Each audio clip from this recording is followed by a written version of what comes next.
I left my drunk husband at home and he probably offed himself. Unfortunately, where I live, police welfare checks aren't really a thing and is considered an escalation of sorts, and from what I've been told when I started asking around if non-emergency police hotlines are a thing here, it'll just get us police records, which we don't really need at this point. Onto the actual update, I got the front desk send staff to ring our bell, and while my husband did not answer the door, I did see him put my messages on read, so I knew he was at least okay. I just kept on dialing his number till he picked up and we talked. He told me that he attempted to hang himself but the cord snapped, but I really think it's bullshit at this point. He wasn't apologetic though, which really angered me, and I let out everything, all of my misgivings about his unaddressed drinking, and how he lets his issues spill over without any thought of who gets hurt in the fallout. I'm not sure what happens now, I just need time to recuperate. Again, thank you. I'll try to reply to some comments when I've settled in a bit. On mobile, please forgive formatting. My thoughts are also all over the place. I'm sorry. Trigger warning for abuse and suicide. Please let me know if I missed anything.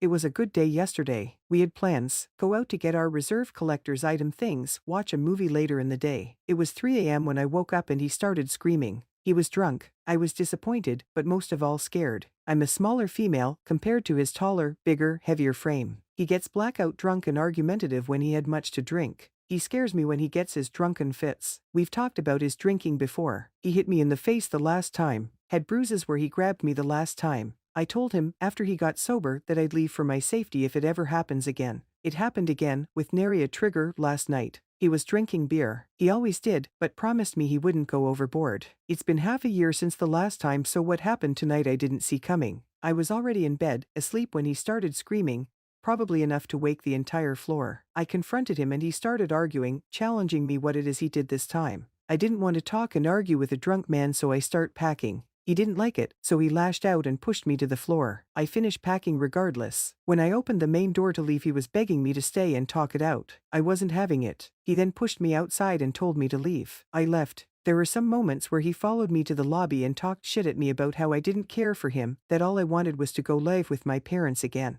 He's been texting me, telling me we're done and he's going to hang himself. He's always been threatening me he'll kill himself. There were several times I had to block him out of the balcony with my puny frame so he wouldn't jump. He's a huge man compared to me. I always stayed and did my best for him not to kill himself. I always get myself hurt in the process, but this time I left, and he texted me he's hanging himself. He hasn't replied to my messages and calls since. I'm not sure why I'm posting. He's probably gone now, but I'm so burnt out and tired and scared to check on him. If he went through it, how I'll handle seeing his lifeless body, how I'll handle everything after the fact. I'm scared and thinking I probably should have just sucked it up and cowered under the sheets as he screamed and let it all pass.